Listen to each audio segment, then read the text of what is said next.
Look at the youngest ever pole sitter in Formula One history, Fernando Alonso, just a whisker over 21 years old. Only done 18 Grand Prix in his young career, and most of them have been at the back of the grid in a Minardi. This is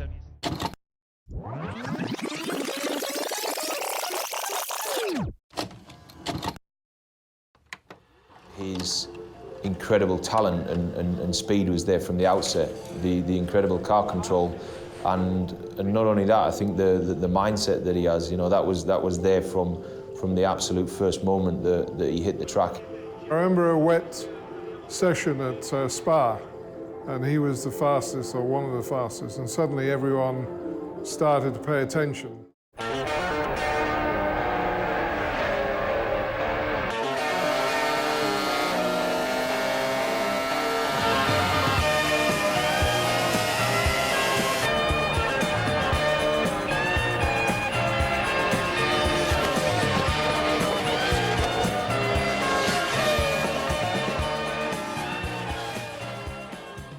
Fernando Alonso, great qualifying. You've out-qualified a world champion. How does that feel? Yeah, the train is great, you know, because it's our best qualifying of the year, and we tried to do a good race. Why have you decided to race with the old car, or the old version of the car? Yeah, because the new gearbox broken yesterday a little bit, and today in the warm-up we had the same problem, so it's better to put the old gearbox and try to finish the race. Wish you best of luck. Thanks a lot, Fernando. Away from Jenson Button, I'm looking at Alonso having a look at Fisichella. He's going for that 15th place. The mark, a 190-mile-an-hour smash for Fernando. Fernando, that was a nasty accident. Tell us how it happened. Yeah, I had the problems with the front tires and the steer everywhere, and I touched the grass with the two left tires and, you know, finishing the wall, but no problem, ready to race this afternoon. Your car's a bit of a mess, but no damage to you? No, no damage, only the leg a little bit, but... The only team not to score a point during the 2001 season, Minardi.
Hello everybody, welcome to Kuala Lumpur.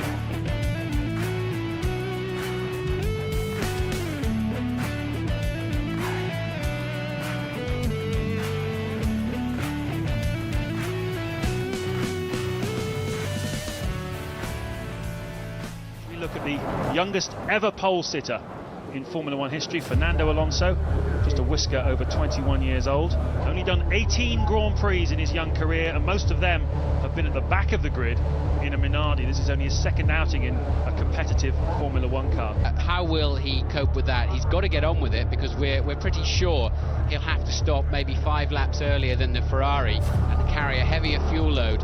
So the two Renaults need to scamper well. But how will Alonso cope with the pressure? He didn't want to do any interviews, didn't really want to talk to anybody, didn't really know quite where to put himself. It was the body language that spoke volumes with Fernando Alonso. It's a completely different world. When you had a car that could contend for a race win, and you're at the front of the grid, and it's a whole new world. It's like a different championship altogether.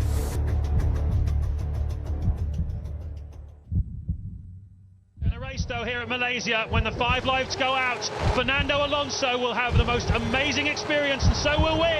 Away we go. Alonso on the right, Trulli on the left. Watch out for Michael Schumacher behind Alonso, who's got superb start, and is going to be second into, and he's going to be third. And a contact!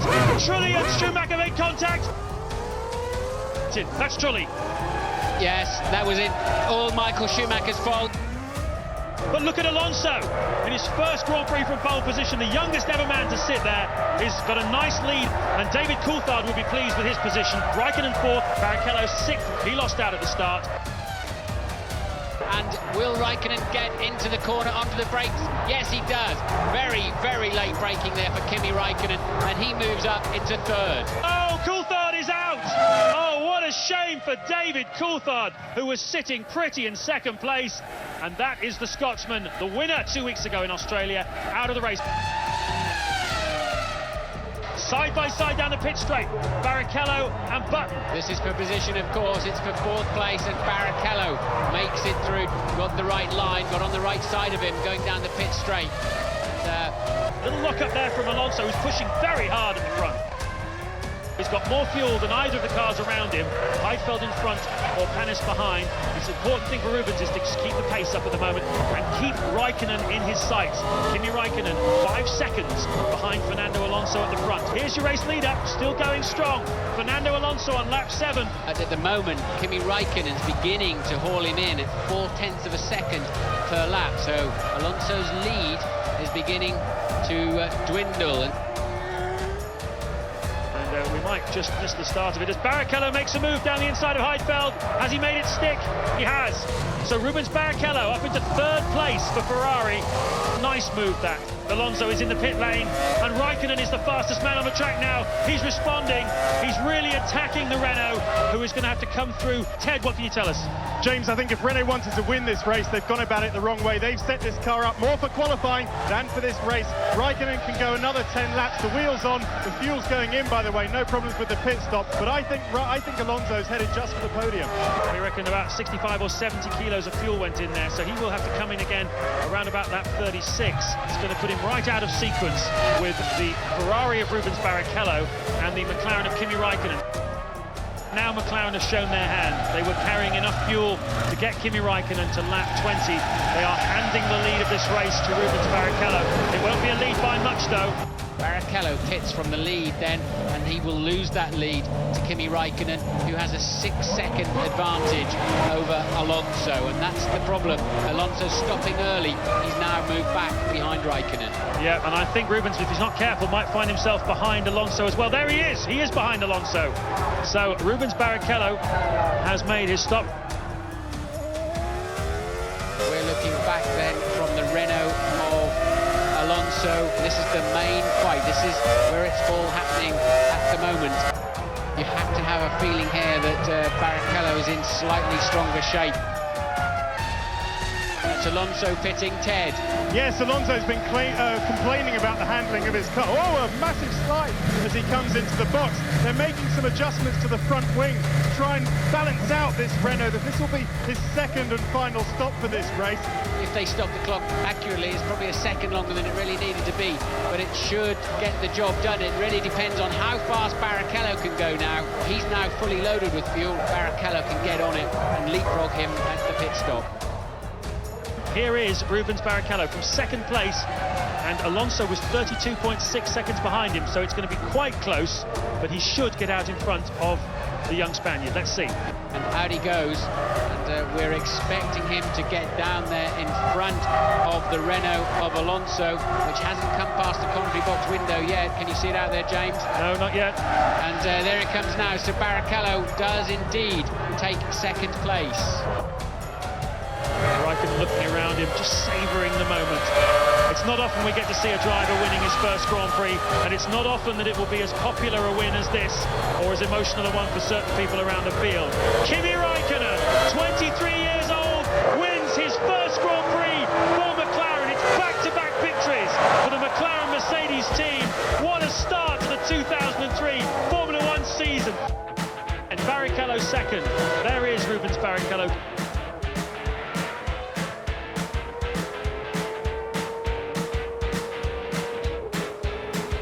There is Fernando Alonso, suffering from a fever yesterday in qualifying, very high temperatures, but look how happy he is to finish third.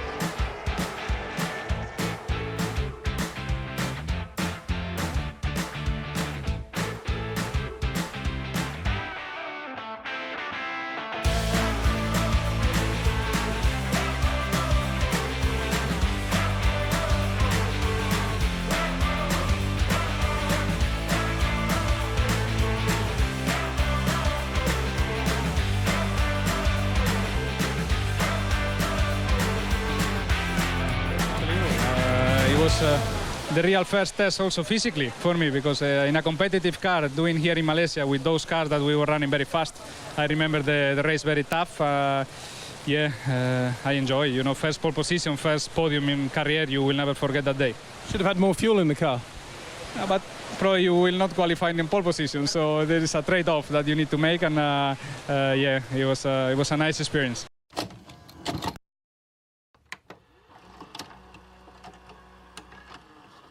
You add that problem that he had to the problem of having to come in again for tyres, because for some reason he was on slicks at the wrong moment, and Alonso being in fourth place looks like quite a mighty effort really, considering the setbacks he's had. Let's face it, he's only 28 seconds behind the race leader after all that's happened to him. We've got 20 laps to go, 19 at the end of this lap. The race leader, we're pretty sure, is going to pit, and indeed he does. Look at the water standing in the entry of the pit lane.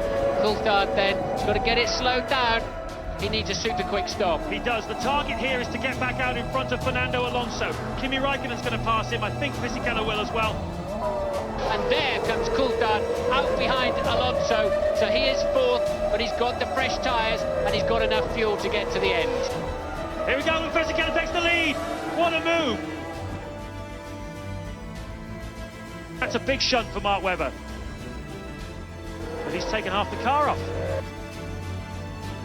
It looks like he's okay though. Fisichella and Raikkonen, we think, are stopping. They've got to find their way through this mess somehow.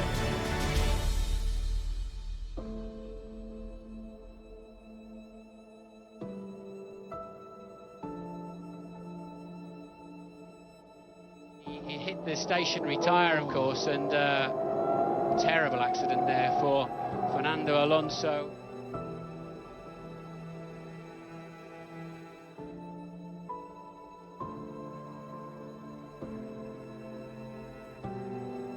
Taking a big hit there, isn't it? That was a very, very nasty accident for Fernando Alonso. Let's hope he's okay. He's sitting down, and you can see the medics have got to him very swiftly. So, well, we came on the air saying, how could we possibly explain to you the circumstances that had led up to this Grand Prix? But it'll take some time to pick the bones out of this one.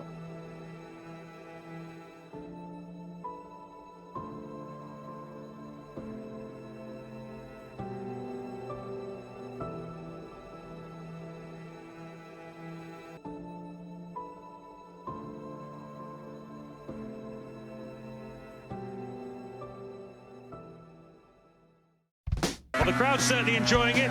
Huge crowd here today. And Ralph's made a mistake. This is where Alonso can get him. Yes, he does. On board then with the hero of the day as far as Spain is concerned, that's for sure. And Spain stands on its feet to salute. A truly remarkable drive from Fernando Alonso. His third podium of the season. Those are the blue flags of his hometown, Oviedo. 20,000 people have travelled here to see him today.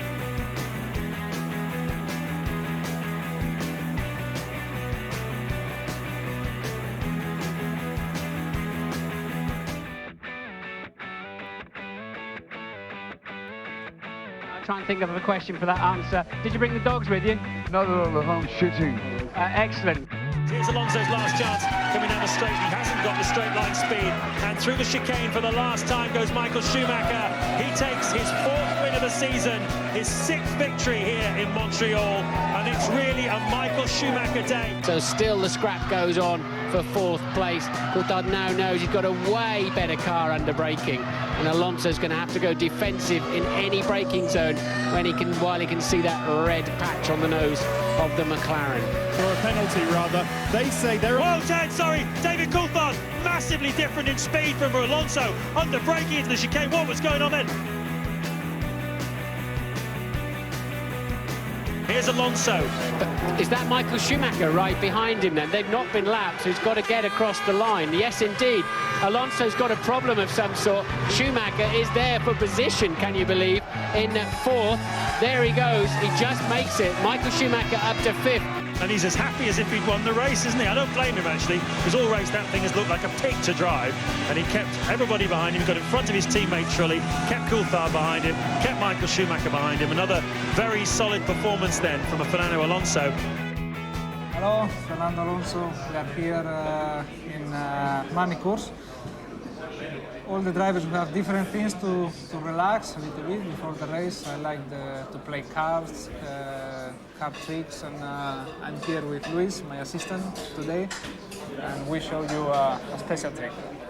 We have the cards, obviously Spanish, because if not, the trick is difficult to do. You have to choose one card now. Okay. Pick a card. You are too slow. You are too slow for this card. Okay, got one. Yeah? You remember that card, I will. Okay? It's difficult, they've got different symbols on them. We leave the cards here. Yeah. Nothing in the hands. We have in the pocket special thing. It's like a lock to put in the cards. Because if you can see, there is a hole in the cards. Yep. This goes in. We close. If we can, we close. Yep. You have your cards. You know which card you choose. I know which one. You remember? Yep. Okay. Now we take this off. And then, when we arrive to your card, you tell me stop.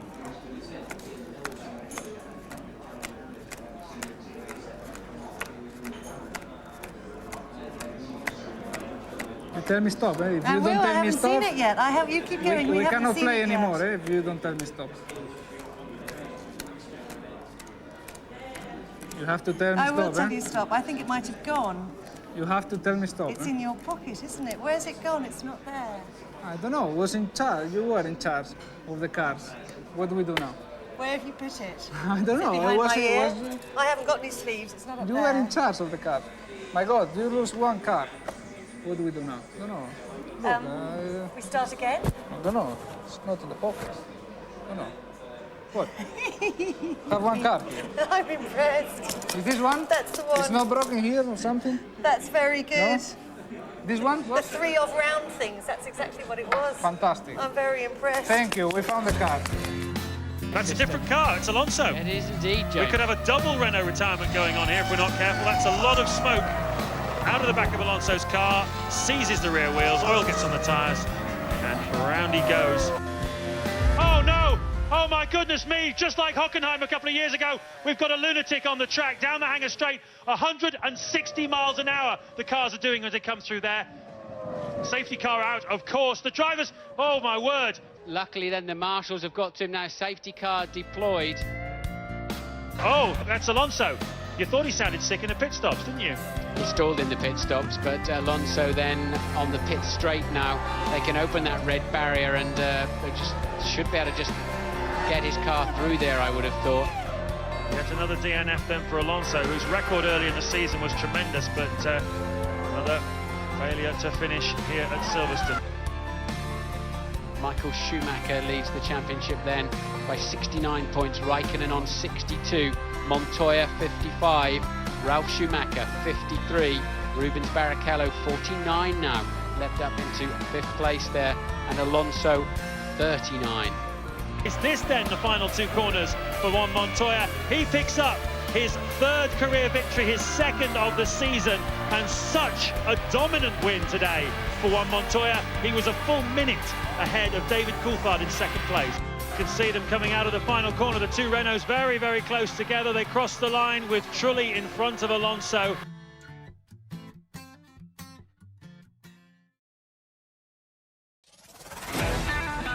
Hello everybody, welcome to the Hungaroring.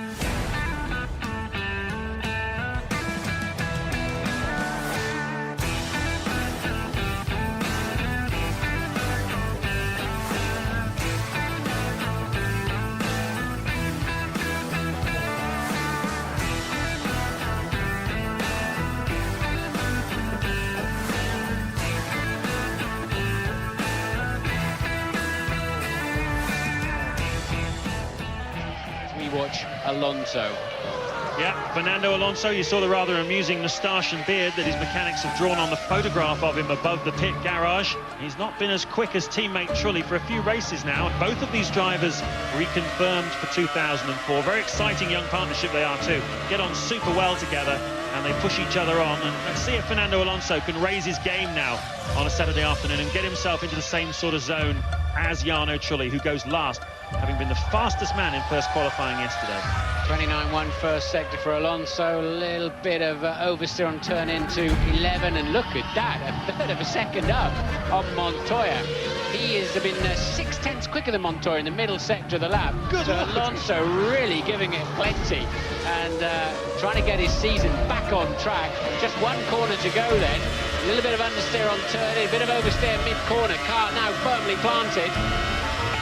And Alonso goes for the exit pole. Yes, it is. What an amazing lap by Fernando Alonso. Where on earth did that come from? That was incredible. 0.6 of a second.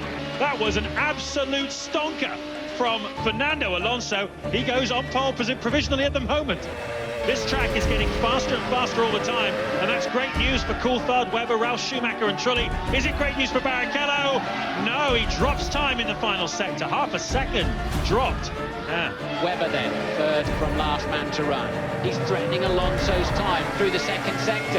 That's got to be good news for Ralf Schumacher and Jarno Trulli, and I think we're going to have an amazing battle for pole position. Is Mark Webber going to be part of it? Answer, no, but he's still second, and that pushes Montoya down to third place. The drama is building here at Budapest. Mark Webber has done a fantastic lap. He was 0.4 slower then than Alonso, and now the pressure really is on Jarno Trulli. He's got Ralf Schumacher to go out before him. This is shaping up very well. Let's see, final corner then for Ralf Schumacher. Painfully slow as he goes round at 80 miles an hour. Picks up the speed, hurdles it across the line, and goes second. Alonso is still fastest. Well, we had an all-Renault front row at the Malaysian Grand Prix earlier this year, and in a minute and 20 seconds we will find out whether we're going to have another one. Fernando Alonso is provisionally on pole position, and this is the only man who can take it away from him. Not looking like a lap that's going to beat Alonso to me. No, look at this. Already 0.4 of a second down. Just got to keep calm now, as Martin said. There's a 0.3 gap between Alonso and Ralf Schumacher. If he can get something back in this final sector, he might bridge it. Otherwise, he'll probably slot in somewhere around Ralf Schumacher and Webber. The margin between them is only hundredths. It's going to be very nip and tuck, very, very close at the front of the grid. And Jarno Trulli will start in 6th place tomorrow. Oh dear, the lap went wrong for him. So Alonso has pole position. Renault were in a win-win situation with that lap, whatever happened. Ralf Schumacher's second, Webber third. Yeah, Michael Schumacher's going to start from the 4th row of the grid tomorrow. Championship contenders alongside him, Raikkonen, Montoya up in 4th. The race tomorrow is going to be fascinating. And this guy here, Fernando Alonso, is going out to win it. Hello everybody, hot and indeed very dusty here at the Hungaroring. 47 degrees, the track temperature at the moment is the hottest it's been throughout the weekend. Formula One has been on holiday for the past fortnight. This is the first weekend back in the saddle, and it's seen an intense level of competition. Fernando Alonso on pole for the 2nd time this season.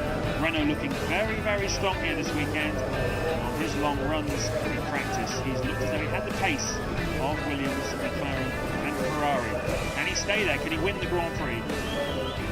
Ralf Schumacher alongside him. We already know that Alonso's Renault takes off like a missile from that Renault launch control system, so Ralf Schumacher is certainly up against it. Championship-wise, Juan Pablo Montoya 4th on the grid. He said last night he's thinking more about Michael Schumacher than he is about Ralf Schumacher. They expect Ralf to go after the win today. He obviously would like to win it too, but he's more concerned with keeping Michael Schumacher behind him, taking the points off him. All he needs to do is take 2 points off Michael Schumacher in each of the remaining Grand Prix. He's the world champion. A lot to play for. In a way, Alonso's got nothing to lose. He can't win the world championship, and he knows that a lot of the key championship contenders are not going to take a risk to pass him. So he knows that a win for him would be the best thing he could do. Do expect, though, a full-blooded fight here between the title contenders, Schumacher, both Schumacher brothers, Raikkonen and Montoya, and the young guns, Alonso here, and Webber. And last night he was a picture of calm and confidence, said this is his best chance of winning a Grand Prix, better than Malaysia at the start of the season, which he also started from pole position. And over the next 70 laps, we'll find out whether he has what it takes to become the youngest ever winner of a Formula One Grand Prix. Here we go then, Hungarian Grand Prix, 70 laps, begin now! Cracking start from Alonso, look at that, he's like a missile, he's flying towards the first corner, and you see Ralf Schumacher is behind Webber, he's also behind Rubens Barrichello. That's a very expensive start for Ralf Schumacher. Look at Trulli pushing Ralf Schumacher, and then Kimi Raikkonen's gone past him as well, so Ralf has gone backwards with a vengeance. Montoya challenging, there's Michael Schumacher as well. What an explosive start to the Grand Prix. Well, as we thought, everybody on the right-hand side, absolutely nowhere. Look at Ralf Schumacher from the front of the grid. He's pointing the wrong way in turn 2. So Alonso leads from Webber, Barrichello, Raikkonen, Trulli and Coulthard. Michael Schumacher's 7. Ralf Schumacher's rejoined back in 19th place. Look at the lead then at the end of the first lap. 1.9 seconds Alonso has over Webber, and he will be smiling because the Jaguar we expect to struggle in the early stages for pace. And so that means that Barrichello, Raikkonen, Trulli, Coulthard and Michael Schumacher, as you can see them there, all have to get past Mark Webber. Alonso is 7.3 seconds down the road as they've all been squabbling with each other. Alonso just romping away. Phenomenal performance from the young Spaniard, aiming to become the youngest winner ever. Lap 10 of the 70-lap Hungarian Grand Prix from Budapest. And Fernando Alonso now 17.4 seconds ahead of the second-place man, Mark Webber, in the Jaguar. Well, there you have it then, lap 13. That's very early indeed for Alonso. The strategy was, as we thought perhaps earlier in the weekend, nothing to lose. They're 4th place in the championship. Let's stick the car on pole and let's see if we can go out and win it. And in fact, with a 21-second advantage, he isn't going to come back out quite in front of Mark Webber. But let's see how much fuel he puts in the car. That'll tell us what his strategy is for the rest of the day. Anything around 8 or 9 seconds. That looks like 3 stops to me. Yeah, Webber's in the pits too. They've short-fueled him to try to get him out, but he's going to be just nip and tuck in amongst quite a lot of cars. He's going to filter back in behind Kimi Raikkonen, who now leads the Grand Prix. Raikkonen pitting, Trulli pits as well from what was 3rd place. Alonso retakes the lead. Here then is Jarno Trulli, and they're on board as he moves, passing Raikkonen. Raikkonen's car bounces down, that's no problem, and away he goes with a solid 7-second stop. But remember that Fernando Alonso had a 20-second advantage over Kimi Raikkonen before he made his pit stop, and that will undoubtedly prove significant later on. Oh boy! What an awful incident there for Ralf Rubensbracker. What on earth happened then? Left rear suspension failure. That is highly unusual on a Ferrari to see a sheer suspension failure. It's catastrophic. Look at that. Yeah, Michael Schumacher has just been shown the blue flag, which means the leader is coming through. Let him through. There he is. He's about to do so. And you can see the race leader now coming in on the back of Michael Schumacher. Not quite close enough yet to do something about him, but who would have believed it? I would have thought those blue flags were shown very, very early, I have to say. And it seems as if Michael is now backing off and letting the leader through. That's going to put a smile on a few people's faces at Renault. Well, he took pole. It looks like he's going to take victory. The only piece of the jigsaw, the grand slam, if you like, he's not going to get his fastest lap. That goes to Juan Pablo Montoya as things stand, but pretty much everything else has gone Fernando Alonso's way. His father is an explosives expert. Works in the quarries, blowing up rocks. And Fernando Alonso certainly had an explosive impact on Formula One. And this, his first season with a competitive team. Started out with Minardi a couple of years ago, took the testing role at Renault as a build-up to this, and Fernando Alonso wins his first Grand Prix, and he becomes the youngest man ever to win a Formula One Grand Prix. And what a remarkable weekend for the young Spaniard, and a fantastic story as 22-year-old Fernando Alonso overtakes Bruce McLaren back in 1959, and Kiwi became the youngest ever winner. Michael Schumacher looked like he might beat that in his early days, but couldn't. But this guy has. You get a feeling about racing drivers, there's a certainty about the ones that are special. Michael Schumacher had it when he walked into Formula One. Ayrton Senna definitely had it when he arrived in Formula One. And this guy definitely has it as well. It was only a matter of time before he took the top step of the podium. He realised this was his best chance. He was on pole in Malaysia at the start of the season, but it was a real struggle to try and get a win there. Kimi Raikkonen took the victory that day, but today he's been unbeatable. Who's your driver of the day? It's pretty easy, isn't it?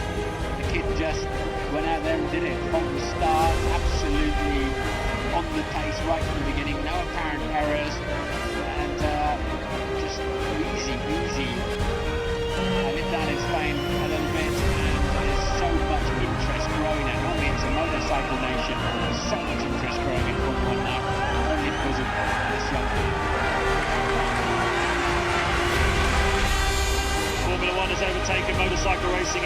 popularity. But look at this. Flavio Briatore hasn't celebrated a win since back in 1997 when the then Benetton team, Gerhard Berger, won Hockenheim. It's been a long wait. Flavio's rebuilt the team. There's Juan Montoya and Kimi Räikkönen, a handshake. I wonder what Michael Schumacher's thinking watching this, with these young guys up on the podium, thinking about his future.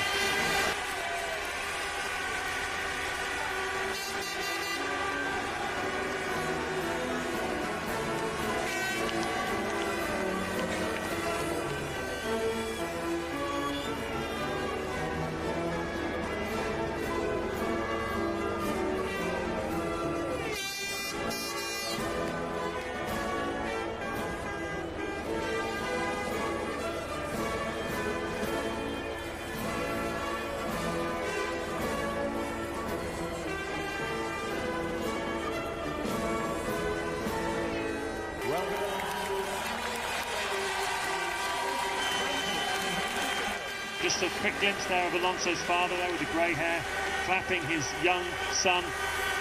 Youngest man ever to win a Grand Prix. Who knows how many records Alonso will go on to break in his career, but he certainly has all the makings. He's got it all, this kid. Everything it takes to be a champion.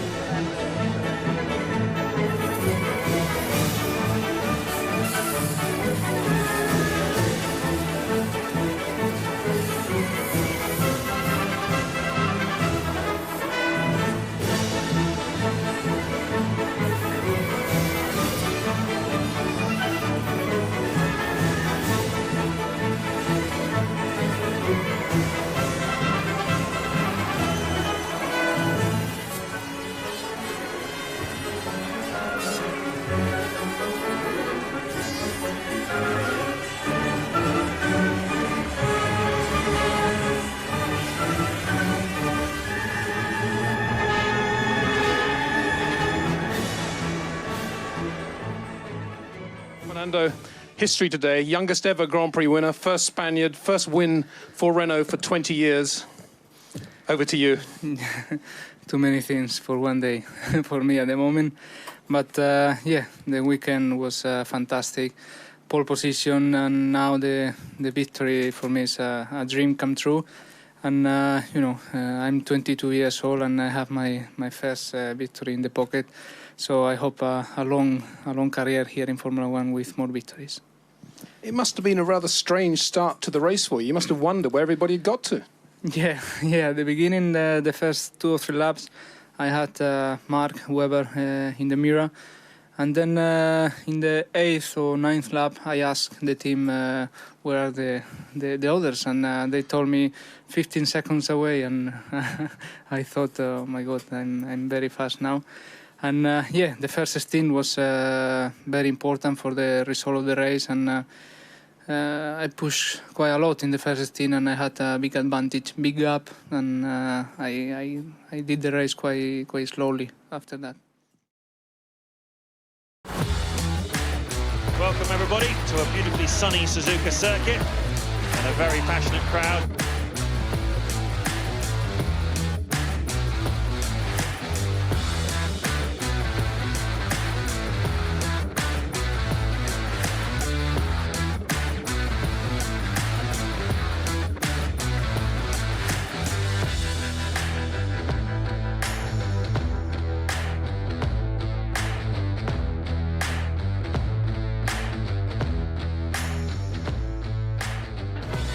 So 3 cars then we're expecting to start from the pit lane. It's just 17 then on the racetrack itself, although that very much looks like Ralph and Truly have taken to the grid, it seems to me. So they are going to start at the back of the field.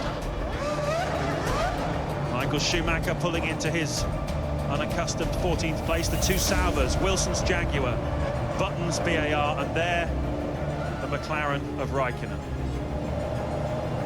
Everybody's there, we're all ready.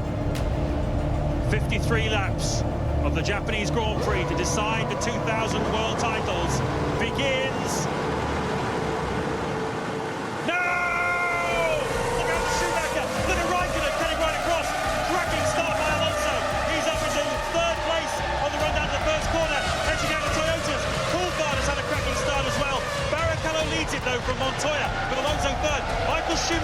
like he got safely through turn 1. And look at little Alonso then, up and up. There he goes, Montoya through then on the way into Spoon. So much more speed than Rubens Barrichello. Barrichello really at sea, and he's now under attack from Alonso too. That was amazingly easy, and not a place you normally see Formula One cars overtaking. And it seems as if Raikkonen was shaping up against the back of Panis too, on the way into 130R. Does he make that stick? Barrichello under pressure around the outside, but he has the racing line. Raikkonen did clear the Toyota of Panis, I believe, in the background. Montoya yes, going slowly. Fairly slowly. That's Degner 2. That's a very slow exit speed from Degner 2. You're absolutely right, Martin. Something has happened to Montoya. You can hear the engine stuttering. Listen. Well, definitely going extremely slowly. Where is Barrichello? Presumably he's already gone through. The Japanese director not having his finest afternoon here. We keep missing some critical action, but unquestionably Montoya is coasting. And once again then, we've got Barrichello with Alonso now just 0.7 of a second behind him. Alonso flying. So Alonso then much faster than Barrichello this time. Barrichello's backed off by 2 seconds per lap.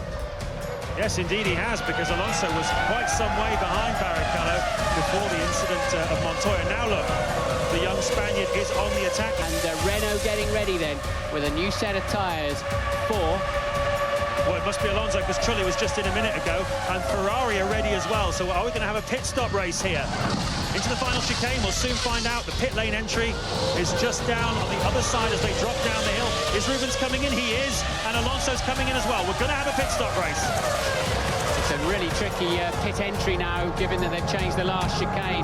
It's a slightly clumsy in, and then down to 80 kilometres per hour, 50 miles per hour, while they look so pedestrian down there. And it seems as if Alonso gained something under braking as they bring it down to the speed limit. Coulthard is pitting too, and we know, and seems to be a long time getting the front wheels on that Ferrari, and Alonso is going to make it, is he not quite? Barrichello with the advantage of being further down the pit lane and just stays in front. And Alonso out of the race, so that's good news for Raikkonen too. Alonso out of second place. Well, it's quite a lottery, isn't it, this afternoon here in Suzuka, Japan. So much at stake, 2 world championships at stake. At the moment, the constructors isn't looking too good from a Williams point of view. And Alonso's been strong this afternoon, but, well, there you are. That looks fairly engine-related, I would say. Nevertheless, it's been a tremendous season for this young man. Yeah, that was a very exciting future, and the team have done well, too. It was one of the great, pleasant surprises of this season. And he's not a happy bunny, is he? And understandably so. But, you know, Renault got it up there with Williams and McLaren, who closed the gap to Ferrari, and that's why, to a large extent, we've had such a thrilling season. Mechanics streaming out there in a customary fashion to get ready. And just 3.5 miles then separating Barrichello from a win, Ferrari from the constructors, and Michael Schumacher from the drivers' world title. Michael Schumacher will replay this race many times in his mind. It's a pivotal moment in Formula One history, a very significant moment where Fangio's record is finally beaten. And how many times did he come close to just not being in this Grand Prix any longer? But Barrichello's been up there as his safety net anyway, keeping the tantalisingly close Kimi Raikkonen in second place away from those crucial 10 World Championship points. Rubens goes through 130R for the last time, hits the braking zone, and he is going to win the Japanese Grand Prix, and well, he will deserve it. A fine drive for Rubens Barrichello. Win number 3 of the season then for the young Brazilian. And Ferrari are the Constructors' champions, but where is Michael Schumacher? He's the man we really want to see.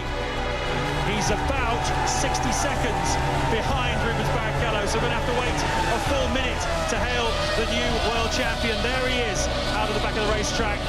Raikkonen comes through across the line to finish second. He's second in the World Championship, and we ride the final few miles then with Michael Schumacher.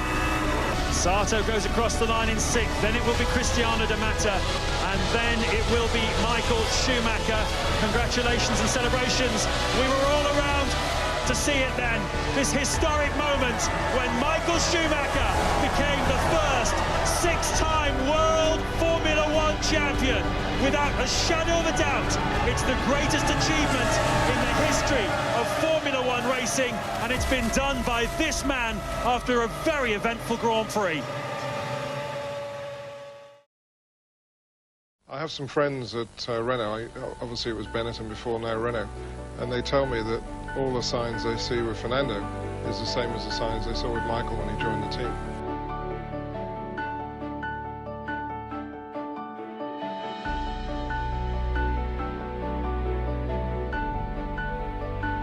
The youngest pole in Malaysia, and now the youngest victory for me means a lot, and you know, I hope to be the youngest world champion.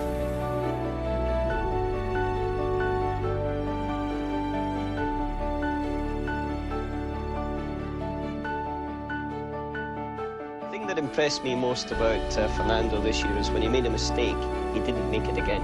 He learned very, very quickly, and he was very open to other people giving him a bit of advice or a little bit of understanding. Oh, we can go faster, but we don't want.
Weber.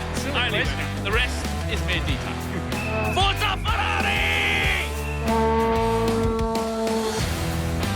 Hello everyone and welcome then to the start of the 2004 Formula One World Championship for the 9th year, the season kicking off in Melbourne, Australia.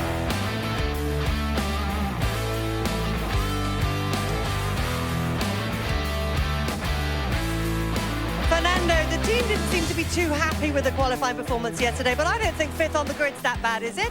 Oh, I was happy. If the team was not happy, I don't know why. So, you reckon you're in good shape for today? Yeah, I think with the car we have, 5th position maximum is the maximum we can achieve.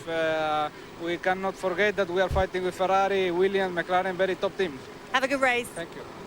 5 months then have elapsed since last we met at Suzuka, where we saw Michael Schumacher crowned world champion for the 6th time.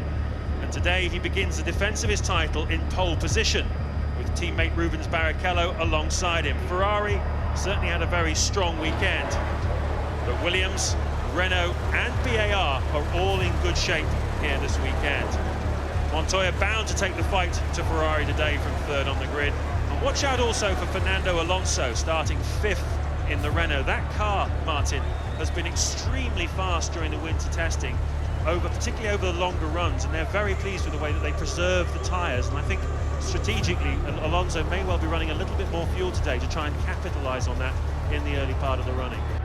I have to say, we'll all be surprised now if the Ferrari doesn't sort of waltz off and have its own race at the front. Let's hope we're wrong about that. It should be an almighty scrap for 3rd place. Well, yes, but remember last year here, they were on pole by over a second, and everyone thought, oh, here we go. 2002 all over again, but they didn't win the race here last year, and they went on to have a very, very tightly fought championship. This year, Schumacher only on pole by half a second over Juan Pablo Montoya, so it's quite a lot of difference between the 2 years. It's 2 lights then on the board, with grid being cleared. They're the rather beautiful McLaren, but at the moment not performing. Beautiful sculpted front wing, the anteater nose. Tremendous variety this year, as you'll see in the designs. Look at the Williams there on the right with the walrus nose, the long Ferrari. A lot of variety in designs this year. Schumacher a little slow off the line there. Barrichello shoots past him. Shouldn't be too much of a problem to let Michael Schumacher back again. Standing at the end of the pit lane and watching the practice starts, there were certainly a lot of them that didn't work. And of course, this year they've lost their launch control, as it's called, where they can just release a button and the electronics do all the work. The driver has to control the clutch action and the throttle action real time, and up until the car's doing 100 kilometers per hour, and that's an average of the 4 wheel speeds. It's not just a question of spinning the rear wheels up to 100, 60 miles an hour. It's getting the car moving. The driver must be controlling everything, so he has to feed in the hand clutch. Now remember, you're operating a micro switch. You're not operating a hydraulic pump as you would be on your own car, road car clutch, indeed with your brakes too. So you don't really get that much of a feel coming through the steering wheel. It is quite tricky to get it right. And what they're trying to do is mimic now how the launch control used to work at its best. It's changed. When we used to manually start before, we always used to use a lot of revs for security to make sure you don't stall the engine or bulk down. But if they get the revs too low, they'll be slow away. And you'll see they'll all stay to the left and peel off right to try not to pick up too much rubbish and bits of old tyre rubber from the many other races we've had here at Albert Park. Michael Schumacher then 3 times a winner here in the last 4 years. Alongside him, Rubens Barrichello. Behind Schumacher, Juan Pablo Montoya, twice on the podium in the last 2 years. The long winter of waiting is over. 58 laps of the Australian Grand Prix will begin when everybody has formed up on the grid. There's the lap counter on the top left-hand side of your screens. You can count that down with us as the race goes on. But for now, turn up your volume buttons and enjoy the sound of 20 Formula One cars throwing themselves down towards the first corner, and the 2004 World Championship begins now! Cracking start by Alonso. Look at Alonso on the grass. He's attacked Montoya, but Montoya's fighting back, and Alonso has to yield. 2 Ferraris, 1 and 2 in the corner. Montoya runs wide. Alonso goes through, and Montoya definitely lost space there, and Jenson Button holds on to his 4th place. But a cracking start by Fernando Alonso.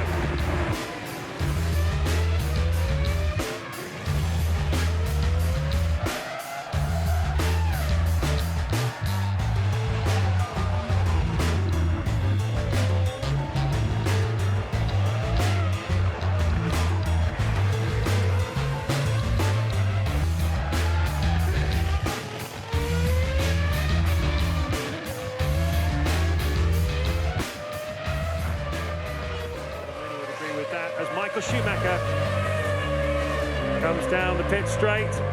There's the checkered flag, and Michael Schumacher takes win number 71 in what has been an extraordinary career already. This is 13th season in Formula One, and we're waiting now to see Fernando Alonso in there. The Renault mechanics, they've got a lot to celebrate today because Fernando Alonso has been really one of the stars of the day, no doubt about that, in 3rd place. I think that's probably him now. Here he is, yes, coming down the pit straight. All the Renault mechanics at the top of the fence cheering. A great start to the season for Renault then, a podium finish for Fernando Alonso to go with the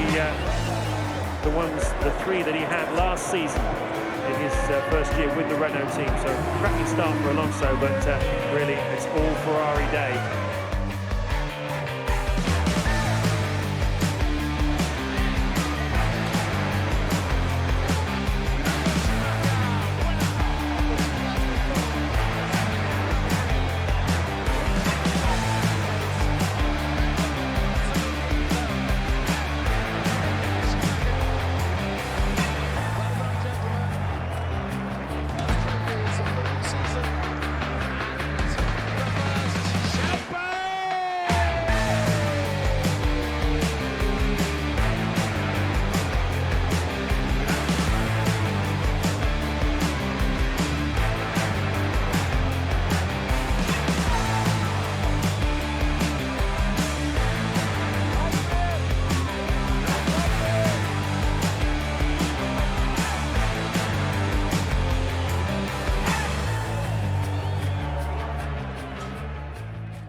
think about this.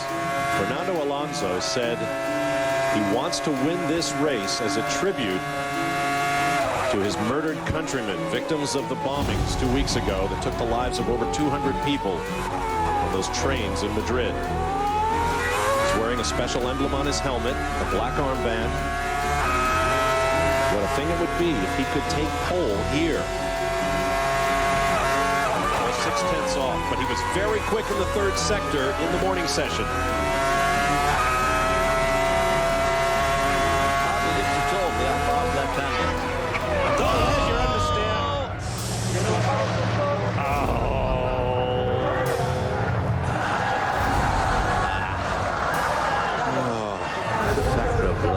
Absolutely. There then at the back of the grid, Fernando Alonso, the man who started at the very front last year, had an engine change and clearly electing then to take up back row of the grid. And watching him come through the field today is going to be quite interesting. Huge tension in the pits then, the lights going on. When they all go off, we'll be racing around Sepang. 56 laps begin. Now! Oh, Webber's not going anywhere, he's almost stalled. Once again, Webber starts, let him down. The two Ferraris in line astern, Montoya third, Raikkonen fourth, and Trulli up to fifth. Jenson Button in the mix. Watch out, Coulthard on the right. Button goes round the outside of Trulli. This is where the accidents have happened the last couple of years. But this year, no problems, and Ferrari have control at the front at the moment. But Montoya already up to third.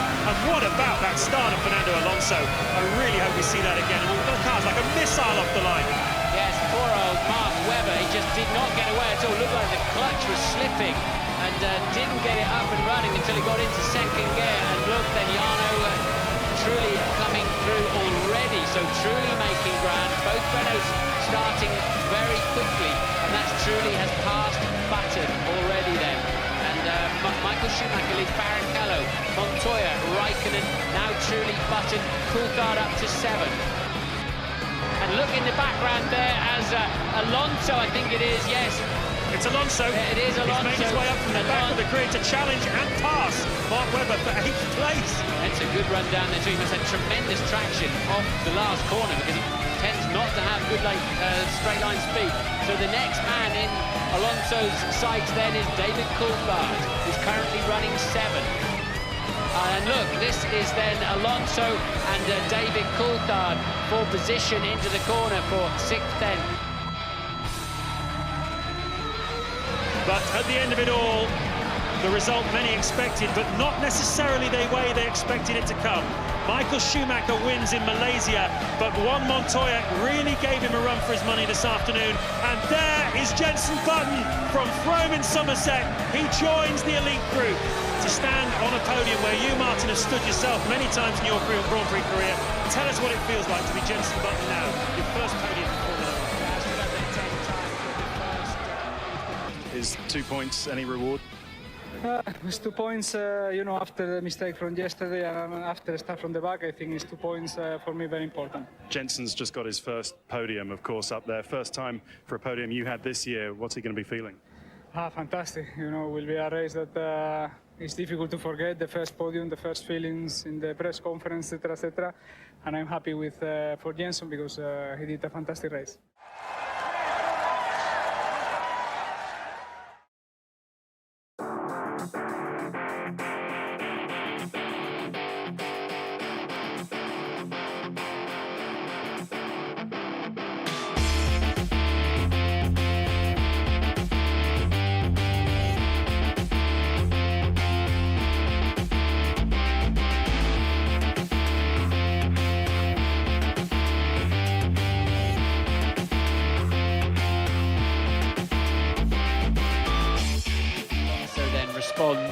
Jarno Trulli did not fully deliver for Renault and went 4th.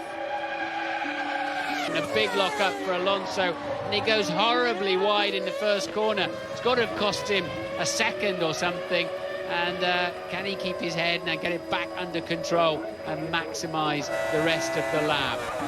Didn't know where to look with all these images coming up on the screen, but wonderful feeling of what's going on inside the cockpit there for Alonso through the tricky turns of 5, 6 and 7. And not quite as quick through there as you'd expect. And yes, he did lose almost a second running wide in turn 1 then. And that's compared to Barrichello. The fastest man through sector 1 is his own teammate Jarno Trulli, so he's giving away best part of a second to Jarno Trulli already with that mistake. And this is the second Grand Prix in a row, isn't it, Martin, where Alonso has failed to deliver on a Saturday afternoon. Huge expectation on him in Malaysia. The car was hooked up. First 2 sectors he was bang on target to get a front row grid slot, and then he threw it off the road in the final sector. So a little bit of the heebie-jeebies creeping into Alonso's qualifying performances this season. And after the stellar year he had last year, it's not what a lot of people were expecting, least of all team boss Flavio Briatore. Yes, and he was slightly wide in 11, had a confidence lift in 12 and has gone wide in the final turn. What a miserable lap for Alonso. Just awful, nothing working out for him. It's going to be way down the grid, 13th already. That means he's going to start 18th or 19th, and that was really a dismal lap for the young Spaniard.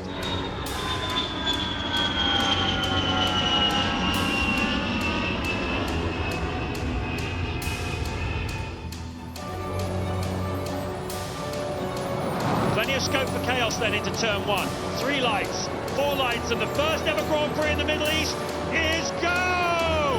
Anyone making a break for it? Look at the Toyota through the middle. Jenson Button and Takuma Sato away well. It looks like the 2 Ferraris have got it comfortably though into turn 1.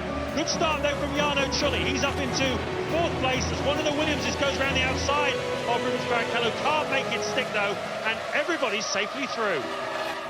That is the Renault team. They're getting ready, it looks like, to receive Fernando Alonso. We saw a piece of something black flying up halfway around that first lap, and I just wonder if it's a bit of Alonso's front wing. Here it is in the, yes, you see, he's lost a big chunk of his front wing, and he's come in after what was a very difficult qualifying session for him yesterday with all kinds of brake problems. And it's been a miserable weekend for Alonso, and he's already lost time, as you can see, having to come in for a very, very early pit stop. This is Fernando Alonso, and that's Felipe Massa in the Sauber in front of us, and this is the battle for 12th. Got a good run on him in the slipstream. He's better under braking. Surely Alonso could make that one work. It's too dirty on the inside. He didn't, and Massa driving very defensively, slowing a lot of them down. And Ralf Schumacher surely is staring right at the back of Alonso now, but we're looking at the back of Massa. He can stay with him through the final turn at the bottom of this hill. Got a great chance of a slipstream down the pit straight. The layout is so conducive to overtaking. Now this is crucial. Massa goes in early. That tends to be his driving style, and it was a bit defensive on top. It's quite a toe that Alonso's going to need if it's going to pay off for him. Over the start-finish line they go, 1.1 kilometres, and he's getting the nearest slipstream really, and he's going to take a lunge up the inside. And Ralf thinking about following him. None of it working. Clearly there's 3 cars here. All of them want to be moving around a little bit, and lots more action to come from this little scrap, I fancy. Trouble is Alonso's getting more understeer as he goes through the corner in the slipstream. This time he's a little bit closer up the inside, but it's a tighter angle, but he's made it work this time around. He's been having a few half goes at getting through. Ralf Schumacher follows him through, as so often happens, and Alonso stopped having the little half goes and set the car up beautifully for a proper attempt. And it looked to me, Martin, as though as he realised he wasn't going to get through there, Massa just had to get out of it. He lost so much momentum as a result. It allowed Ralf to come through. That about it. So they're up then to 11 and 12. Look at this scrap down the main straight. Mark Webber in 8th. Fernando Alonso, who after a pretty disappointing time in practice, where he had a puncture on Friday and lost a lot of track time. Quite spectacular front puncture actually for Alonso. And look at this, he's much, much quicker than the Jaguar. Webber tries to go defensive. Alonso looks at going around the outside, but the speed differential here is quite considerable. Can Alonso get alongside now? He's having a real go through the zigzag. And as I say, offline here is very, very slippery, so Alonso doesn't want to take too many chances, but clearly he's a lot quicker than the Jaguar at the moment. Yeah, he's still having those half attempts though, and then losing 20 metres on the way out of the corner. Oh, Webber off the gas. What was that all about? That's halfway down the straight. So a little test there. Was it a misshift or was it Mark playing some games? Alonso has got half a chance of a slipstream there. Jaguar, we know, is fast in a straight line, so he's got a strange. Then Webber very late on the brakes. Alonso understeering wide. Look at the acceleration difference as Webber disappears over the hill. This is where he gave him a little pause, didn't he? This is better, he's closer. Now he's got in that sweet. That is naughty, and Alonso says you should not do that. And he's right to say that. But can he nail him up the inside? It's a right-hander coming up. Surely Webber has got the space he needs. And I think Mark, we saw some frustration from him in Malaysia, the last Grand Prix, pushing people around off the start line. I think he's just being a touch naughty there. And Alonso, you saw his hand coming off the wheel. This is great stuff here. Pictures coming from FOM TV. And once again, bringing us very, very close to the action here in Bahrain. And this track providing action. Look at this, though. Alonso, has he got through? I think he has. We didn't quite see it, but Mark Webber obviously made some sort of mistake into turn one, and Alonso has finally got past him. And there's the mistake. Webber outbrakes himself in turn one and oh so nearly loses his nose on the rear wheel of the Renault. Well, the crowd here in Bahrain have seen Formula One for the first time. Judging by the noise, they like what they see as Michael Schumacher crosses the start-finish line. It's a 1-2 again for Ferrari. Barrichello finishing just over a second behind his teammate. It's 3 in a row then for Schumacher. First time he's done that since the 2000 season. And there is Jenson Button. It's 2 podiums in a row. Come on, you beauty, say the men on the pit wall. What a great run for Jenson Button and BAR. Indeed, Sato managed to beat Alonso across the line too, so he took 5th, 3rd and 5th for BAR, Alonso 6th, Ralf Schumacher 7th. Webber, we believe, getting a World Championship point. Afternoon, everybody. Welcome to a very sunny and bright Monte Carlo. 41 degrees the track temperature, 22 the air temperature, and that's good news for our pole sitter, Jarno Trulli. Schumacher left the door open for them and Fernando Alonso in qualifying yesterday, and Schumacher starting from 4th on the grid as a result. You can't help but feel, though, that this is perhaps Trulli's moment. He certainly does. His lap yesterday was absolutely spectacular, and afterwards he was talking and saying, I'm ready now, everything is in place, it's all coming towards me. I think the arrival of Alonso as his teammate last year, the victory of Alonso in Hungary made Trulli look inwards at himself, made him relax more as a Grand Prix driver. Certainly the people in the Renault team are saying he's calmer now, and perhaps today is his day. Certainly he's keen, Martin, to shed that tag that he's had of Formula One's nearly man. I think today he could indeed come of age by getting that first victory, translating his first ever pole into the first ever win. I think truly Button and Alonso have got a great chance to win this Grand Prix this afternoon. Well, we know all about what the Renaults can do off the start line. They've made exemplary starts throughout this year. Trulli going from 4th to 1st 2 weeks ago in Barcelona. So good is the start device that they have in that car. Look at them, the 2 of them on the left-hand side of the grid. Button on the right there. We're looking at the point of view of Michael Schumacher, world champion. Those are the 3 cars he needs to beat this afternoon. Can he come through?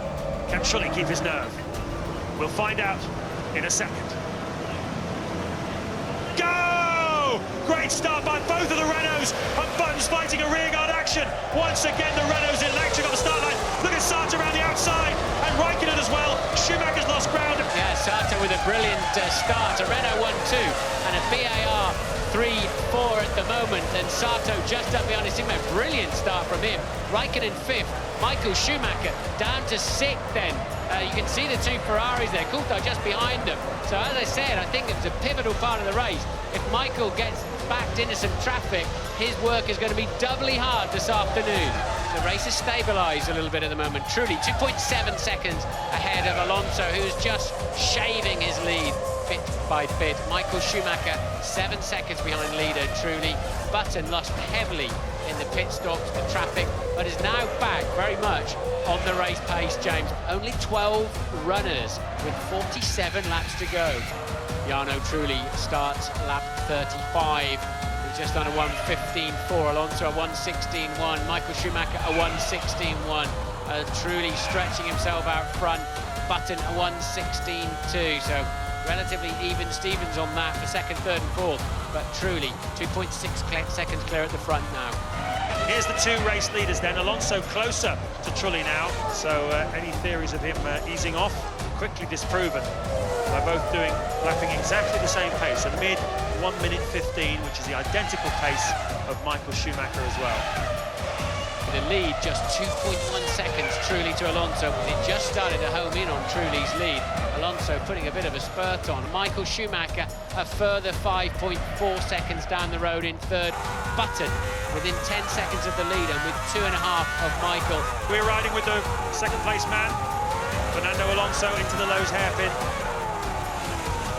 Lean. I always lean when a car went wrong, but I don't know, that's stupid. I noticed that. I'd lean my head over. Wow, sorry to interrupt you. We've got Fernando Alonso who's gone off. It looks like he's come out of the tunnel backwards, and a very big impact for the Renault driver. Second place, Fernando Alonso. And safety car is out. Safety car on the track. Alonso's dropped it on the exit of the tunnel. I wonder if he clipped that curb under braking. That is so odd for him to have. No, look, let's watch this. Oh, he's gone offline, passing a car in the tunnel, got on the marbles and straight in the wall. So he's had his accident in the middle of the tunnel, lapping the Williams. And I have to say, that's a pretty inexperienced thing to do, to try to go round the outside of somebody in the tunnel. It's always going to be filthy dirty out there. And look, he's having his accident and still giving the Williams driver the bird. Amazing. That's extra bad news for Jarno Trulli. Now he doesn't have a rear gunman at all to fend off Michael Schumacher. There, Alonso clearly unhappy with Ralf Schumacher. Well, maybe he was holding him up earlier on in the race, and I don't know if Alonso lost his head or maybe thought, hey, one brother's helping the other here. But you do not go around the outside of somebody in the tunnel. Not maybe once, never would you attempt to do that. And look, you can see the rubbish I'm talking about on the outside of the racetrack, and he's going to have an almighty shunt. It wasn't that it spun, it just understeered clean off into the wall, and I can tell you that's pretty scary at 180 miles an hour. Now watch this, he's still a long way from finishing his lap, and he's saying, that's the last time you're going to do that to me, my friend, but I'm afraid you shouldn't have done that. He'll feel, though, having said that, I need to watch that again. Did Ralf lift in the tunnel? Because that's also pretty stupid, unless, of course, he's got a gear shift problem. Literally, the final part of the swimming pool, Butt's throwing everything. Caution to the wind now. He's not going to try a lunge down the Rascasse. He can't, he's too far away. Trulli comes out of Anthony Noakes. He's going to see the man with the checkered flag, and Jarno Trulli is going to win his first ever Formula One Grand Prix. There is the checkered flag, and in the end, Button was just 0.4 of a second behind him. Pat Simmons.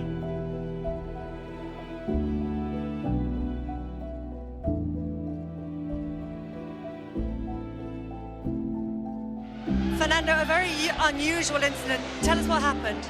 Yeah, when Ralf was in front of me, he moved to the right into the tunnel, and then when we were side by side, he went in the throttle again until he pushed me in the outside to the barrier. It's an unusual movement, as you said. So you feel this was an accident directly caused by Ralf? Yes, like most of the accidents that Ralf is involved. Are you going to be talking to him about this? No, I don't lose time. I have more things to do. Very nasty place to have an accident as well. I mean, it's very high speed there. Yeah, it's very high speed, but maybe Ralf likes that. That is such a shame. Alonso was steaming up behind the leaders and was about to bring himself completely back into play. So Alonso out of the Grand Prix, the fourth retirement.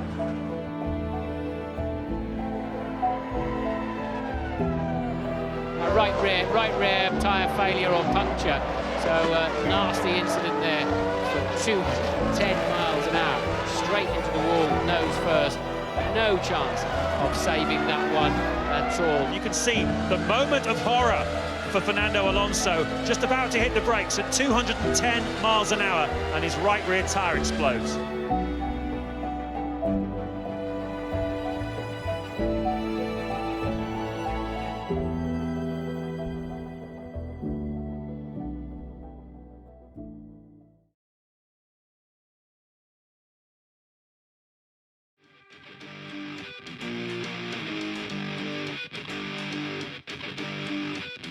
Wake-up call at the end of in the form of turn 1 at 170 miles an hour, like threading the eye of a needle. Turn 2 you can ignore because Estoril, turn 3, is immediately in front of you.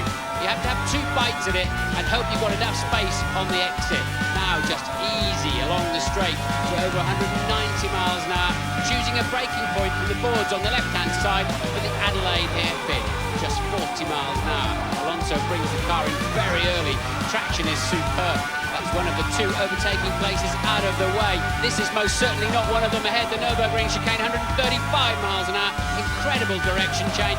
Now the tricky 180 corner. He's locked the left front on the way in. Missed the initial turn-in point, costing him dearly. He's going to have to be brilliant on the rest of this lap. The unsighted Imola chicane, sweeping downhill again, 135 miles an hour. Wonderful grip on the top, bring it immediately to the left for the tighter Chateau d'Eau. The car is working wonderfully now, heading downhill, building up to 170 miles an hour into the second of the overtaking opportunities. It's a big stop into Nice, 70 miles an hour. That's good. Here comes Alonso. This should grab pole position, I think. Yes, it does, quite comfortably then, by 0.3 of a second.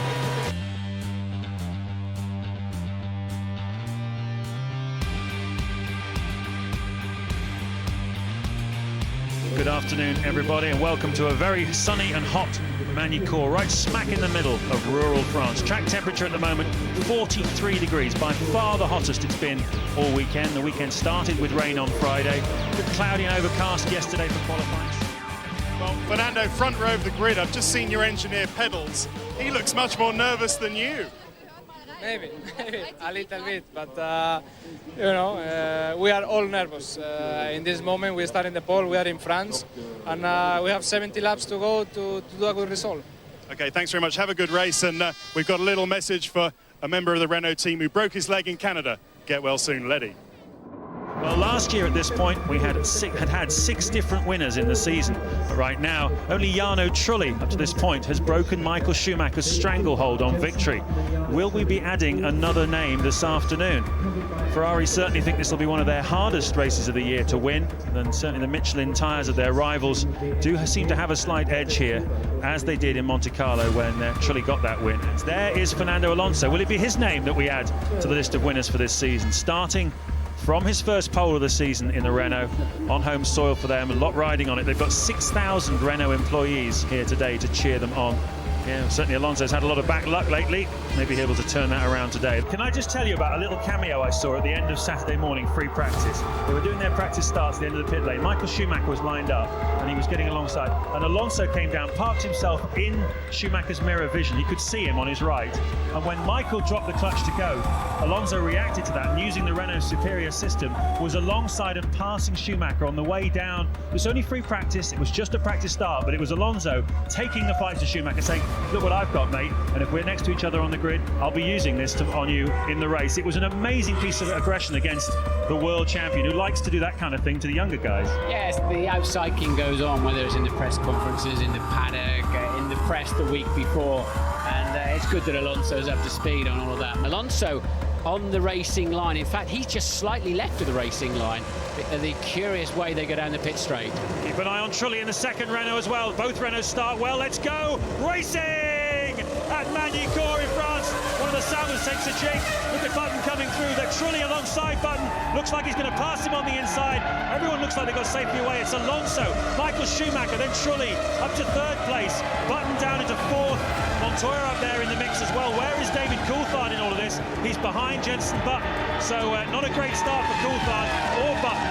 And as I say, watch out for Trulli, and he's gone and lived up to expectations. Both Renaults away very, very well then, as you say. Truly again, a Button remaining fourth. Coulthard dropping down to fifth. Montoya sixth. Raikkonen straight up to P7 then already. Sato Barrichello ninth. Genet 10th. A poor start from the Williams end of Genet. Webber 11th. D'Amata 12th.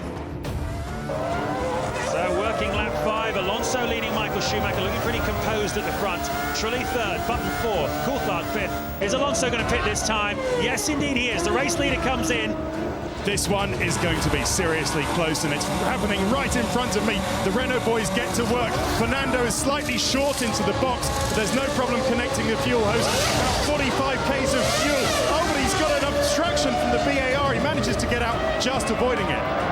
Ferrari's just caught my eye going down the pit straight. Alonso will come out in the lead as long as he doesn't cut that white line, which he has not done, it seems to me, from this long shot. There's Schumacher in the background, and Yes, it worked out very nicely indeed for Fernando Alonso. So let's ride on board then with the race leader through the long Estoril corner. That's a Jordan in front. We're going to lap in a minute. Revs on the left, 17.8, over 18,000, hitting 195 miles an hour under this bridge. Looks to me as though Schumacher's a bit closer, Martin. He is. The gap's down to 2.4 seconds there. Alonso's 9 seconds ahead of his teammate Trulli, but Michael is yo-yoing around between them and gradually now hauling Alonso back in. That time, 7/10 of a second on the previous lap. I don't think he had traffic either, did he, on that lap? So Alonso beginning to struggle. 42 laps to go as Schumacher makes the earlier stop again.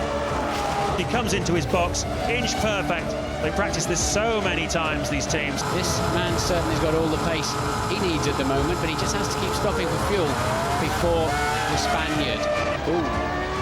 A little bit wide there for Alonso, just having to edge the car, just keep it gently on line by turning into the slide and really getting, I think, towards the end of the useful life of this set of tyres. And this is crucial. He needs great laps at the moment, not difficult laps if he's going to maintain the lead. We just know how brilliant Michael Schumacher is at this phase of every Grand Prix. He does not pit. Yeah, he's just 1.4 ahead of Schumacher then before the German made his stop. And look at the graining on the right front, Martin. Yeah, the tyres are not looking nice at all. He's had to push hard in this stint. New lap record for Michael Schumacher, 1:15.4. You've got Alonso doing 1:16.8. That's already enough to negate the lead that he had. So Schumacher absolutely blisteringly fast at this stage. Surely Michael Schumacher has got enough now to come out in front of Alonso. He's in at the end of this lap. We're hearing from the F1 ITV pit crew, and you wonder why they didn't bring him in a couple 3 laps ago, James. You'd have to say that because his lap times have been in the high 1:16s, and Schumacher, with a new fuel load, new tyres, has made it work. As you said, a 1:15.4 his last lap, and that should give him the lead over Alonso as the race leader comes into the pits. And we're expecting Michael Schumacher to come down the hill any time now and take the lead away for the first time in this Grand Prix from Renault. They're going to work as fast as they can, as fast as they can. It's a fantastic stop, but it won't be enough because Schumacher's blasting down the pit straight, and Alonso will see him in a moment. There he goes, disappearing into the first corner. There is Michael Schumacher. He is the new race leader, and well, Alonso stayed out a couple of laps, and it didn't work for him. That last lap of Schumacher's a 1:15.3,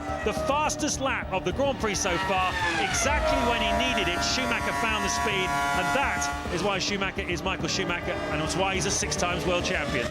The Ferrari mechanics are all out on the wall, ready to salute home their hero. Michael Schumacher just got a couple of corners to go. He comes down the hill from Chateau d'Eau. He's done it so many times before. He clinched a world title here back in 2002 in record time. And now he's going to win his 7th French Grand Prix. What a tremendous victory for Michael Schumacher and the whole of the Ferrari team. Ross Brawn on the strategy. What a great win, because this was not an easy one. This one, Alonso and Renault really challenged them. Led the first 32 laps of the Grand Prix. Alonso finishes in 2nd place. Renault are happy because with 2nd and 3rd places, that gives them a little bit more of a cushion over BAR in the Constructors' Show. Oh, what am I talking about? In the final corner, Barrichello is going to get the final podium position. Well, finally the director cut to it. He nicked it off him in the final, and he's very pleased with himself. And both Ferraris now have done both of the Renaults. How did Trulli let that happen? It was in 2 corners from home. We've got to see that. And now you should see the Ferrari mechanics on the field. They've just worked. They thought they were 1st and 4th. Now they're 1st and 3rd. 2 drivers on the podium. And it's all going off down there, right underneath our window. And Barrichello, with last of the late breakers, snatching a podium. Out onto the podium comes the victor, Michael Schumacher. That means just as much to him as the first one. Alonso looks happy too, and Schumacher now has 7 of those in his collection, 7 times the winner of the French Grand Prix. And Fernando Alonso looks pleased enough with himself after only his second podium, Martin, of the season so far. Yeah, from pole position too, and a great qualifying lap, really attacked it and stole pole position too, and I thought he drove beautifully.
Well, Pat, that was a gutting final lap, wasn't it? Yeah, completely. I simply can't understand something like that. It looked like he left the door completely open. Unbelievable. Did he just think Rubens wouldn't get him? Martin Brundle said he looked asleep. I should be talking to him and see what the problem was.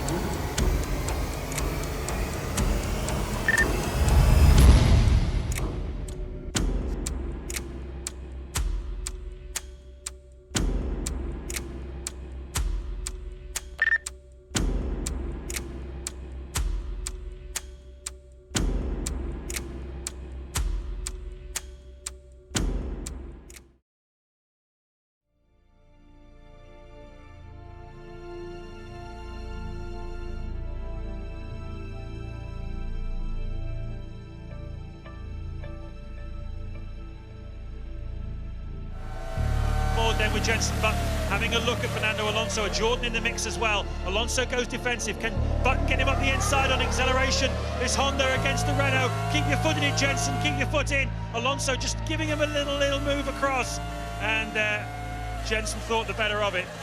If Button can get close to him, he might get him under braking. Having another little reminder look, not quite close enough. So that was just round one in a heavyweight contest. But did Alonso go wide? Yes, he did. Alonso went wide, and still he's got the better traction, but Jenson's got the inside line. Alonso's got enough space. Jenson very kind to him there. Don't turn in, he'll have you around, Jenson. And Alonso then doing absolutely everything right to maintain that position, and he just wouldn't give up around the outside. Jenson particularly fair there. Fantastic racing between Fernando Alonso and Jenson Button. Alonso, the man who took Jenson Button's place in the Renault team, quite controversially a couple of years ago, but Button has certainly sprung back with BAR Honda, and here today he's taking the fight to Fernando Alonso. This is the battle for second place in this Grand Prix behind Michael Schumacher. Button pits. Important stop, fighting for second this afternoon. He needed 19 seconds to get back out in front of Alonso. There is Alonso. Has he been able to do it? No, he can't get up to speed quite fast enough. And it's a carbon copy of what happened after the second stop. Jenson Button then not able to do quite enough, but he has a brand new set of tyres on that car. Alonso doesn't. He's got to attack him in the next couple of laps. Same fuel load. They're both fueled to the end. What's Jenson doing there with his hand on the side of his helmet? Button holding his visor or something down the straight. That's There he is again now, on board. There's a lot of vibration. What do you see? It looks like the tear-off flapping. They need to tell him to tear that off. Well, that going around the outside of Alonso this time. We're busy watching Jenson. And can he now make it go around there? No, Alonso not Here he goes, here he goes, he's going for it. Up the inside, up the apex. He's made it stick. Button is into second place. What a brilliant, brilliant move by Jenson Button. And the VAR guys love it. We all love it too. Flavio doesn't like it very much, but that was brave in the extreme by Jenson Button. And now can he pull away from the Renault of Fernando Alonso?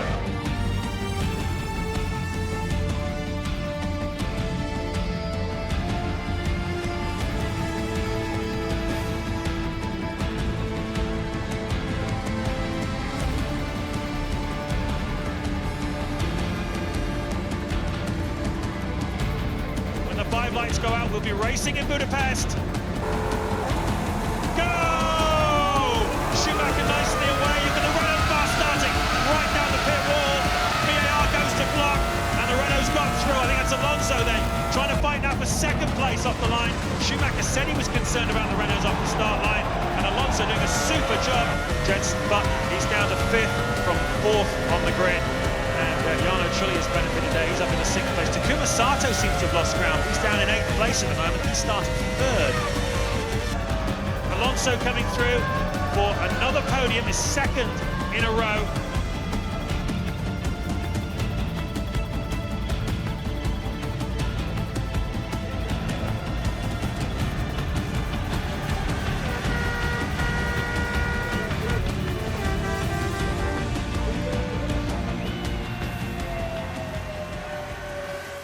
Hold on to your seats then.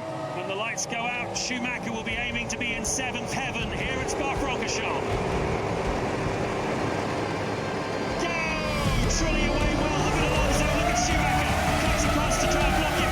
Coulthard, though, is having a go as well. Is he up the inside of Schumacher, who goes round the side by side? Yes, and Coulthard did make it past Michael Schumacher. Worst case scenario then for him. Great for Renault and McLaren and Barrichello. Oh, and the car off there.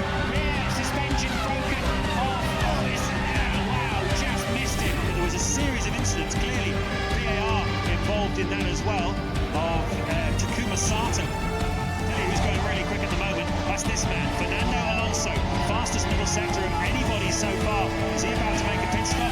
They quite often space him a lap apart. Trulli was carrying considerably less fuel than Fernando Alonso. You use nearly 4 kilos of fuel per lap here.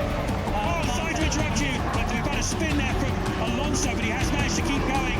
It's cost him the lead. Raikkonen has gone through. He has rejoined, but yeah, I think he's just dragging some. There he goes again. He's got oil spilling out on his rear tyres. We'll be pretty sure of it. Alonso then, that is definitely out of the lead. He'll not get out of there. He'll be buried down. And Alonso then, I would be sure, has got an oil leak at the back of the car. Raikkonen leads the Grand Prix, and now Montoya really on the ragged edge, and he's got less of a run. And Trulli, will he try the same move he used on Michael Schumacher? Will Trulli know he's there? No, he will not know he's there. Trulli then spins out of the race, and Pitsonia passes his teammate.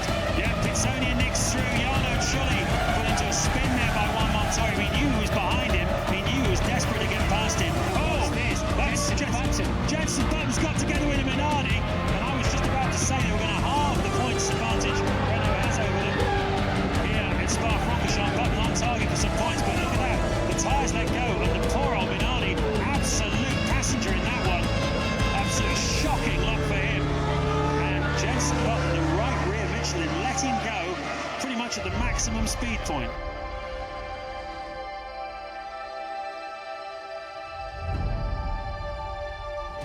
Jenson Button then is in second place. Alonso is third, 1.5 seconds behind Jenson Button, with Michael Schumacher just 6 seconds behind Fernando Alonso.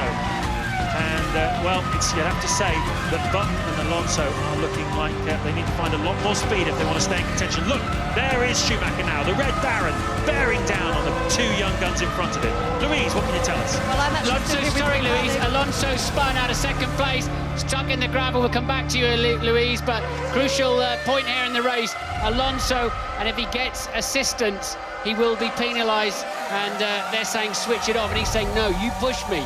He's going to keep. That's it. Engine is off then. I think he would have got away with that, as I say, in a dangerous position. And he's lost it on the way into the second chicane. Highly unusual there for Alonso. And out, I believe, just as we cut away, yes, he switched off the engine, got out of the car. He's not happy. He wanted a push. He's in a dangerous place, undoubtedly, like Michael Schumacher at the Nürburgring last year. Whoa! A Spanish kick of the right boot. Jenson Button is absolutely delighted from the looks of things. Either that or he's out of fuel. No, he's delighted. In third place, his 8th podium finish of the season.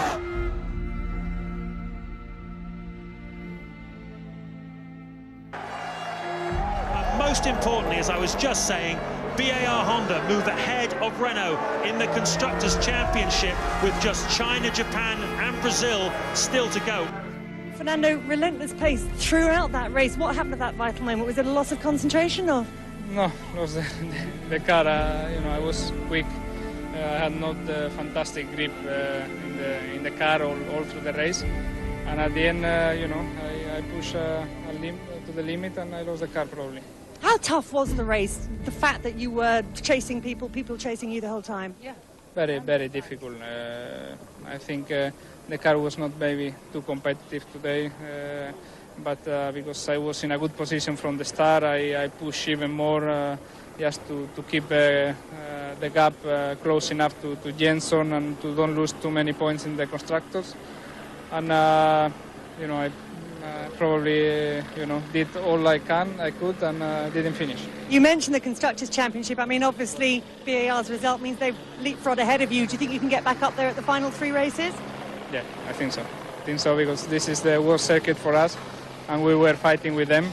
In the other 3, I think we can finish in front of them if we do all right. Hello, everybody. Formula 1. always in a state of perpetual change, and change again here at Shanghai this weekend.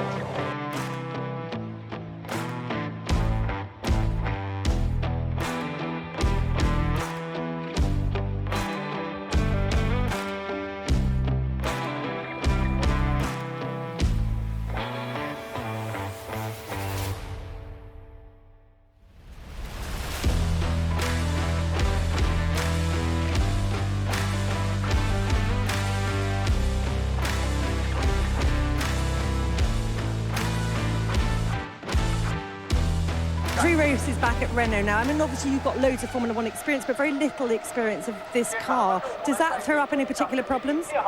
Yeah, because the engineers don't know how I drive, how I work, and same for me.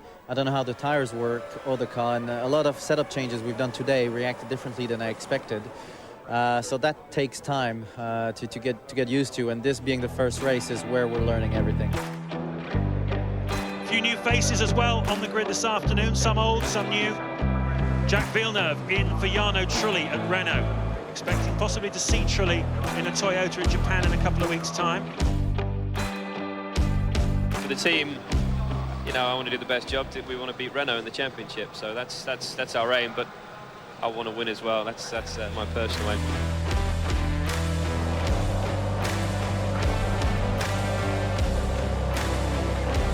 A giant step then into the new.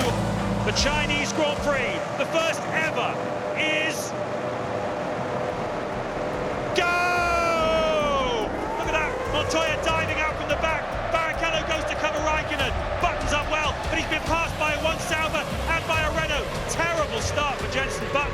The Sauber and the Renault side by side into turn one. The Renault on the inside, Massa in the Sauber gets a little nudge, and that allows Button through into fourth place. Rubens Barrichello leads then from Raikkonen. Button, though, still behind that Renault. Fast starting of Fernando Alonso. Button right behind Alonso now. Don't forget, there's a terrific scrap going on for second in the World Championship, Constructors' Championship, between Renault and BAR, and well, Alonso at the moment is in front of Button, and that's good news for the Renault team, trying to get that second place back again. But look at Button, at the back of your screens there. He's having a go at Alonso. Alonso goes defensive. Button will not have any of it. He's coming down the inside, whether Alonso likes it or not. A cracking move from the British Bulldog, Jenson Button. On board with Michael Schumacher, lying in 12th place. Been an eventful afternoon for the world champion. He's now once again stuck behind Jacques Villeneuve. So Michael, 2 seconds behind, 2 seconds. Very good improvement through the high speed down lap, very good. You're about 1 second slower than Fernando at the moment, Jack, so push hard, please. Sector, am I losing the most? Sector 1 is your poorest. Giving Jacques some feedback on his previous lap and to tell him that Michael Schumacher's bearing down, and they seem to have been running line astern for quite some time now. They're 80 seconds away from the leader. But of course, also BAR looking very strong this afternoon. They've got Button second and Sato quietly from the back of the grid, now up to 6th, with only Alonso in the points for Renault in 4th. So looking very good for BAR, and second place in the Constructors, as Michael Schumacher does pick up the toe halfway down the straight. That should now be a clean pass, although Villeneuve's going to make him work as hard as he can for it, but Michael had that completely covered. Button, it looks as though it's going to stay safely in second place. Villeneuve gets well and truly out of the way. Webber gets out of Rubens Barrichello's way, and Rubens Barrichello comes through to cross the start-finish line and win the first ever Chinese Grand Prix with almost a photo finish between Button and Raikkonen for second. Tremendous race. Ross Brawn there congratulated by Luca de Montezemolo.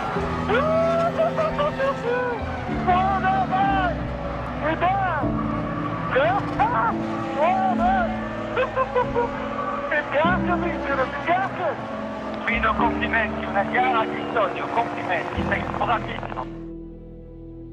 Meanwhile, Button, well, he's been up there many times this season.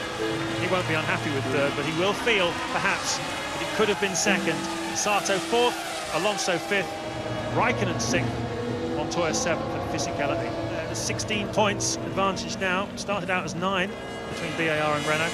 Are you puffing the cigar and saying that's us in second place now behind Ferrari? Well, it's a pretty tall order. Renault have got to score a win and a third place to pip us in Brazil. So, but we won't give up till the end now. Maybe it's...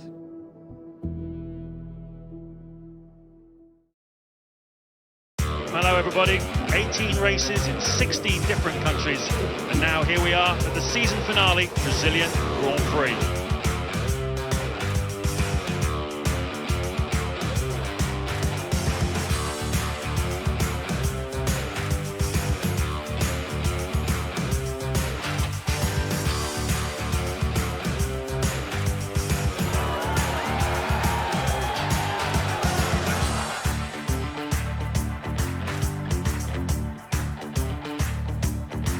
It is the end of an era in many senses. David Coulthard's last Grand Prix for the McLaren team after 9 years. Juan Pablo Montoya and Ralf Schumacher, their last outing for BMW Williams before going off to McLaren and Toyota respectively. And as we've heard before, Jaguar's last Grand Prix.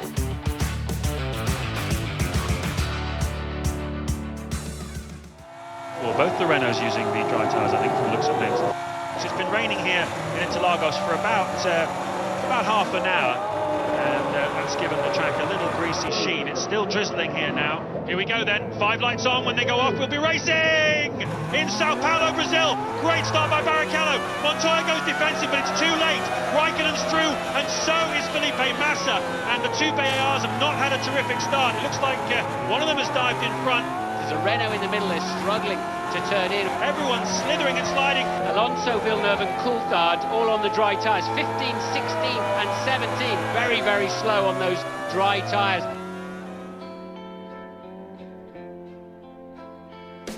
Alonso, though, on dry Michelin's now the fastest man on the track by 2.6 seconds. The track is changing corner by corner, and the Michelin's really coming on strong if you're on dries. It's not looking too bad then for Alonso. He's on the right tyres. He's 15th in this race at the moment, but 22 seconds down on the race leader. But you need around about 21 or 22 seconds to make a stop here. So he's going to pass a lot of people in front of him who have to make pit stops. It's going to get very busy indeed in the pit lane in a minute. And the crowd are surely going crazy as we see Raikkonen and Montoya in the McLaren, and the Williams, Sato into, as is truly in the Toyota, who was running 7. And Barrichello pits. Massa is in the lead. There is the former race leader, Rubens Barrichello, and Massa, there he is, still the race leader. Is he going to pit this time? Yes, he is. He dives down to the left. His lap of glory was a sweet memory for him, but the man you've got to watch out for here is Fernando Alonso, because I believe he is leading this Grand Prix now. Rubens Barrichello having made the pit stop.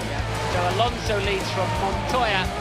Raikkonen, Heidfeld in the Jordan is up into P5 at the moment. Ralf Schumacher 6th, Fisichella 7th, Sato 8th. Barrichello came out and is showing his 9th.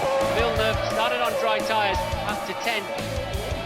Into the pits comes the race leader, Fernando Alonso. This is lap 18. Remember, he started on dry tyres. This is his first pit stop of the afternoon, so he was carrying a reasonable amount of fuel in qualifying yesterday, and he's looking pretty good at the moment. Montoya responds immediately by setting the fastest lap of the Grand Prix so far, a 1:12.2. He will take over the lead as a 2-stop fuel load goes into Alonso's car.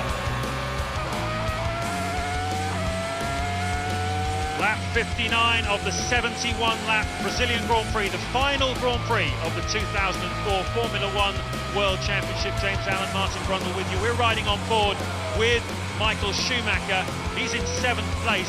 He's the 4th car in a 4-car train. A battle for 4th place between Alonso, Sato, Ralf Schumacher and Michael Schumacher. Alonso has had poor pace in the second half of the Grand Prix, and that is why he's under pressure. Takuma Sato, Ralf Schumacher and Michael Schumacher.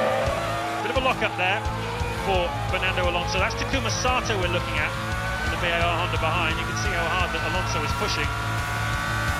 He dives down the inside of him, and Juan Montoya is already punching the air. The Colombian contingent love this, because Montoya wins the Brazilian Grand Prix. What a dramatic race! Just ahead of Kimi Raikkonen, the winning margin exactly 1 second after almost 200 miles of racing. Here comes the battle though for 4th place. The top 4, the big 4, Alonso, Ralf Schumacher, Sato and Michael Schumacher. They're going to cross the line with Ralf Schumacher ahead of Sato. As you can see, the pass made just a lap ago, and they take the final points positions with Michael Schumacher 7th, Massa in 8th place. Alonso hanging on although he ended up, look, 49 seconds adrift. And remember, he was leading this race by a country mile, having started on dry tyres in marginal conditions, made it work out, kept himself on the racetrack until the track came to him and was then absolutely flying.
Do you want to be the youngest driver ever to have won a World Championship? Yes, why not? But, Is it possible though? Yeah, why not? I think I have 2 or 3 years to do it. But you know, I want to be world champion if it's possible. I'm working hard for that. I'm in a right team to do that, I think, as well. So you know, I have plenty of time.